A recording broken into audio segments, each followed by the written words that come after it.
I had never been sick a day in my life, and yet here I am, rushed to the hospital. I find myself hooked up to an IV, lying in a bed. My husband and mom-in-law look down at me with this. "We're supposed to be family, living under the same roof." His wife, she mutters. I can't believe my eyes when they place divorce papers in front of me. My name is Sophia, and I'm 52 years old. I lost both parents in an accident as a child and was raised by my grandmother. She supported me through vocational school, and I fulfilled my lifelong dream of becoming a child care worker. Life was fulfilling until my grandmother, worried about my lack of a love life in my 30s, introduced me to my now husband, Mason.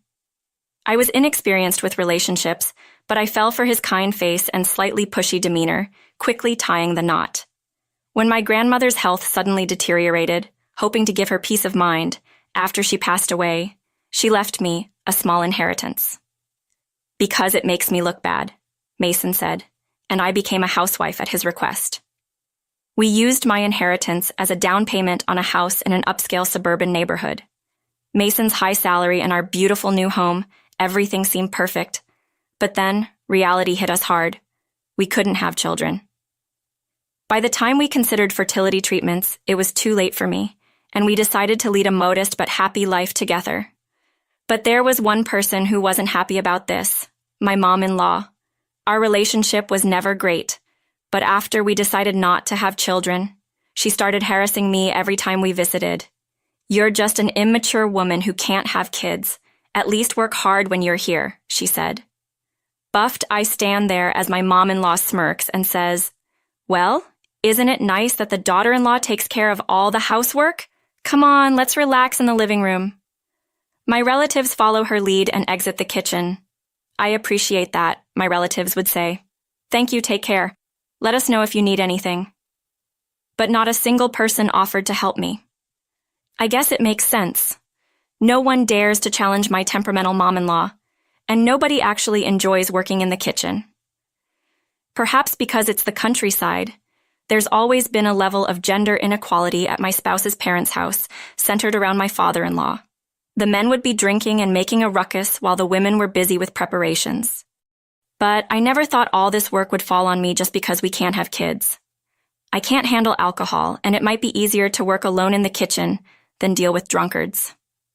Sighing deeply in the empty kitchen, I recall a recent moment when I stepped into the living room to serve the food. My relatives praised my work, but what my mom-in-law said was shocking. After I left the room, she openly called me a wife who can only do housework and that she's so clueless. I have to direct her all the time. Mason, whether he knew about this or not, was happily drinking away. I wish he'd back me up a bit. When I sneakily talked to my husband about her attitude, he dismissed it, saying it's normal for a wife to do household chores at her in-laws, and it's normal for a husband not to speak highly of his wife. You're overthinking it. Still, if I don't visit my spouse's parents' house, not only will my mom-in-law be upset, but Mason would be too. Even when I finally get a break, often all that's left for me to eat are leftovers. I know going to my spouse's parents' house isn't everyone's cup of tea, but I actually look forward to it. The reason? My niece Emma, who's my sister-in-law's daughter. We don't have any relatives close to her age, so when the uncles start getting loud and rowdy, she escapes to the kitchen where I am. "Auntie, can you help me with my homework?" "Sure, come here," I say. You see, I used to work part-time as a tutor, so while snacking on some treats, Emma and I would sit at the small kitchen table. I'd help her with her homework, or we'd play some card games. My mom-in-law adores Emma, her only grandchild, while everyone else also finds her charming. The pressure of their high expectations bothers her. I'm just a kid, and they're already talking about me going to Harvard or becoming a politician. It's too much. "Yeah, your life is your own." I say nothing, and she smiles, relieved. "My dream is to help people, but let's keep that between us. Grandma can't be too much," she says, winking. "She's just so adorable. I can't help but wonder what a child would have been like." My mom-in-law doesn't like how close Emma and I are, but holds her tongue, likely fearing she'd alienate her grandchild. I love Emma, and she's fond of me too. Getting through the challenges of visiting back home became easier with her by my side. As time passed, a grown-up Emma started helping me out with all the housework at my spouse's parents' home. Alongside her, my sister-in-law, who occasionally visited, started lending a hand as well. Living at my spouse's parents' home gradually became more comfortable. Then one cold day, as I hurriedly prepared for the morning, the phone rang loudly. "What could this be about so early in the morning?" Mason grumbled, picking up the phone. "An emergency at work, perhaps?" "What did you say?" Mason's loud voice made me stop what I was doing. "What happened?" "My dad." "What?" Turns out my father-in-law had suddenly passed away. He apparently had a heart attack when he went to the chilly kitchen for some water late at night. By the time my mom-in-law found him in the morning, he was already gone. He had been so lively just a month ago. Mason and I immediately went to my spouse's parents' home, surrounded by a mournful atmosphere. The wake took place that evening. While I was busy welcoming condolence visitors, I noticed Mason talking quietly with his mom in a corner. I was curious but too busy to ask. I figured I could ask later and moved on. After the funeral, while relaxing at home, Mason spoke to me with a pleading tone. "Hey, can we talk?" Mason approached, his demeanor unusually pleading. "Sure. What's up?" I was instantly on guard, sensing his unusual demeanor. "I have decided that we're going to live with Mom." I barely swallowed the scream that had risen to my throat. "You can't just drop that on me out of nowhere." "Look, it's our duty to take care of our aging parents, plus it's what Mom wants." I couldn't believe it. Living with that mom-in-law? "When did you decide this? I wasn't consulted at all." "Why do I need your permission? I bought this house, it's my mom we're talking about, and you're living on my earnings." I was at a loss for words. I couldn't believe he'd force such outdated beliefs on me. "I've been working hard at home too. Besides, I became a housewife because you wanted it. Don't complain to me when you haven't earned a single dollar." His shout made me flinch. Mason let out a long sigh and glared at me. "Who pays your mobile phone bill? Who bought your new morning attire, even your makeup? I cover the cost. Living with Mom is decided. If you don't want to lose this lifestyle, then don't complain." Yes, Mason does financially support our lifestyle, but I thought we had a deal. He works outside, I take care of home. I have no parents to fall back on, no savings, and finding a job is not as easy as it sounds for me. The idea of being apart from Mason was terrifying. Fine, I had no choice but to accept living with her. Life became hell once my mom-in-law moved in. With no relatives around to hold her back, she harassed me more than ever before. She complained about everything I did, from cooking and cleaning to laundry, morning till night. I'm stuck at home, lazing around on the sofa in front of the TV every day. Sometimes my mom-in-law goes out and comes back with random purchases, blowing through the money she got from selling her house and dipping into our savings. "I'm back. Went down to the station and got you your favorite cake," she says, ignoring me and starting a conversation with Mason. "Oh, looks tasty. Wait, why are there only 2 slices?" "Obviously, one for you and one for me, Sophia. Make us some coffee, will you?" Am I just a convenient servant here? If only Mason would take my side, things might be easier. Living with Mason has been like living with a child. Rather than standing by me, his wife, he always puts his mother's words first. Even when I tell him how I'm being jerked around by his mom, he says, "Don't you feel sorry for Mom? She's all alone in a new place. Try to be nice to her." As if I'm the one at fault. Between a selfish, mean mom-in-law and a spineless Mason, I'm starting to feel pretty lonely. Fast forward 3 months. After sending Mason off to work as usual, a sudden sharp pain strikes my stomach. The pain is so intense that I collapse onto the floor. I'm sweating bullets. This isn't good. "Excuse me, Mom. And Law, I must find the strength to get back to the living room and see her." "What, watching her morning soap opera and sipping coffee?" "Could you pass me the cell phone? I need to call Mason." "What?" "Just get it yourself." Besides, Mason just left. He can't answer calls on the boss. Mom-in-law refuses to listen to my emergency. I'm in extreme pain. I need to call her ride to the hospital.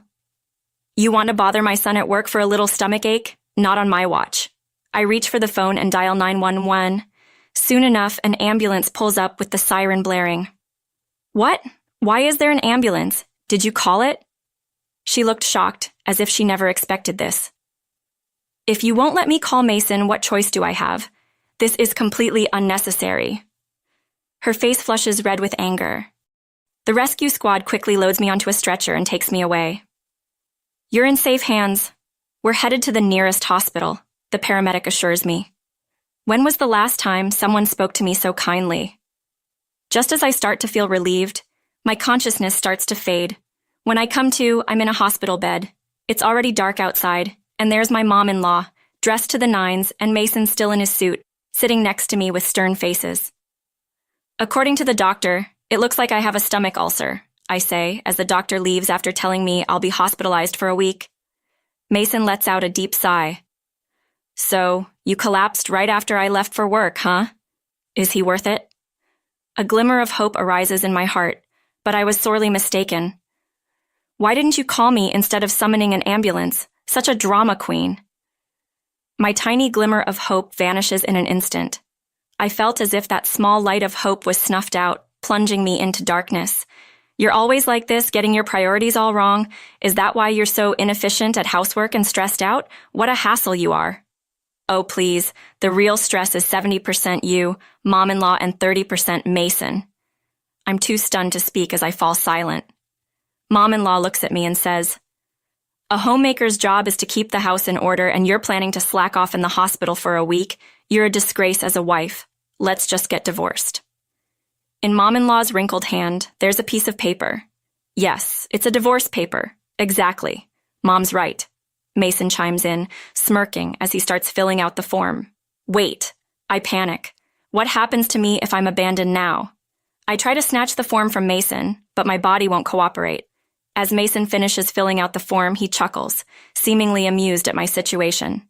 "See, she can't even live without me," Mason says as they leave. As they walk away, I crumble the divorce papers in my hand numbly. I open the bag inside. Besides my wallet and a pen, there are just a few added towels. I never thought they knew where my pajamas and underwear were, so it's as I expected. I have to buy almost everything new. Just as I sigh, the curtain around my hospital bed opens slightly. A nurse appears. I slowly look up, and I couldn't help but gasp. There, standing right in front of me, was Emma, my beloved niece, now a full-fledged nurse. We were both so happy at this unexpected reunion. When I told her why I was in the hospital, she got angry, and as if it was happening to her. I never expected to find an ally here. I was so happy I almost cried, and then I saw an opportunity. I won't rest until I make those two who look down on me regret it. So, Emma and I started to devise a plan. After about a week free from the stress of Mason and my mom-in-law, I was recovering well and set to be discharged tomorrow. I was on the phone in the empty room when it happened. "We heard you're getting discharged, so we thought we'd come in, walk Mason and my mom-in-law, Mason holding a bag from his favorite kake shop. We have to visit the wife at least once, or people will talk," he says. I pulled the phone from my ear, setting its screen down on the table, and sat on the bed, nodding. "Thank you for coming." They pulled up chairs near the bed and sat down. "You've had plenty of rest. You'll be working again from tomorrow," Mason says. What a way to say hello. Sure enough, there were 2 cakes in the bag on the table. They brought cakes for a hospital visit, but none for me. "Why don't you go buy some coffee from the shop? Our son used his precious day off to visit you. I don't think I have any money left. I spent it all on pajamas and underwear." I shake my head, and my mom-in-law audibly clicks her tongue. "Can't even buy a single coffee when you're the one causing inconvenience by being in the hospital, you lazy woman. Who's lazy one here?" Just then, the curtain around the bed whisks open and a smiling nurse appears. "Is it fun for you to harass your daughter-in-law in a hospital, Grandma?" My mom-in-law's face turns pale with shock. "Why are you here? I just transferred here. I was surprised too. I came to help, and when I came, I found my aunt here with a gastric ulcer. She doesn't smoke or drink, so I couldn't believe it until I heard what you just said." Emma's icy, stern words left my mom-in-law trembling. "No, you misunderstand." My mom-in-law's accusation was cut off by my sister-in-law's voice over the speaker. "What's wrong with you, Mason? Your wife is hospitalized, and this is how you act. Enough is enough." Hearing my sister-in-law's shouting, even Mason shrank back a bit. Sister-in-law and my niece are such justice-oriented folks that you'd think they were from a different family than mom-in-law and Mason.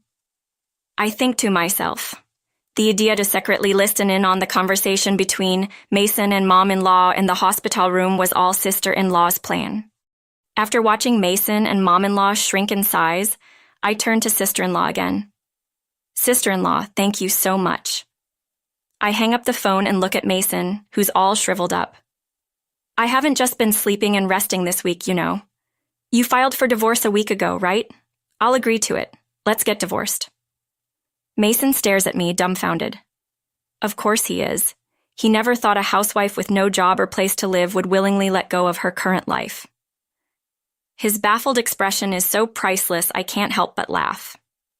Annoyed? Mason yells. You have no job, no home. What are you planning to do? I answer, I'll work at the hospital. Emma's boss lives in the neighborhood. I explain the situation and everything is set. Never thought I'd be indebted to a neighbor like this. You're not a doctor or nurse. How can you work in a hospital? Emma interjects with a smile. You really don't know. This hospital employs various professionals, not just doctors and nurses. Emma winks at me as I watch Mason flabbergasted. It's the same kind of eye contact we had while tutoring or playing card games at the spouse's parents' house. I'll be working in the hospital's child care center. They even have dormitories, so housing won't be an issue, I declare confidently. Mom-in-law, defending Mason, who's lost for words, angrily thrusts her wrinkled hand at me. Stop joking. If you're not my daughter-in-law, pay the full hospital bill. No, I'll take it. Oh, by the way, I'll be invoicing you for the divorce settlement later, I say. What do you know about asset division? I can claim half of the assets that Mason and I saved together, I continue. Mom-in-law trembles, and Mason shakes his head in confusion, but I just smile. Also, since I was hospitalized due to stress from you and mom-in-law, I'll be claiming damages in the divorce court. I have witnesses here too, I say. Emma's eyes fixate on mom-in-law, unable to withstand the unexpected situation. Mom-in-law and Mason flee the room. 2 cakes are left on the table in front of us. Emma, you like sweets, right? It's a waste to throw them away. Let's eat, I suggest. She nods with the same youthful smile as always. The next day, I'm discharged and submit the divorce papers. Later, under the condition that I won't claim damages in court, Mason agrees to pay a generous amount for asset division. That's when I found out. Apparently, the rumor had spread from Emma's boss. Mason and my mom-in-law were being talked about in the neighborhood as the villains who sent me to the hospital. Once I started getting used to my new life, I got a chance to hear about them from Emma, who lives in the same building as me. They had been living together for a while, but their days were full of constant arguments. My elderly mom-in-law couldn't handle the chores that her son demanded. She tried to get help from her daughter's home, but her daughter-in-law or sister-in-law had always disliked her. She was promptly turned down. Of course, the rest of the family found out. They are now estranged. Their biannual family gatherings have ceased to exist. As for me, I'm receiving guidance from a younger colleague, and despite the challenges of returning to work, my days are fulfilling. I can't get enough of my children reaching out their tiny hands for some love and affection. I occasionally go to lunch with my niece Emma, both as workplace colleagues and as friends. I may not have my own family, but I have Emma, who's like a daughter to me, and a chance to interact with children who are adorable as grandchildren. This is more than enough for happiness. During nap time in the nursery, I start to hear the soft snoring of a little girl who's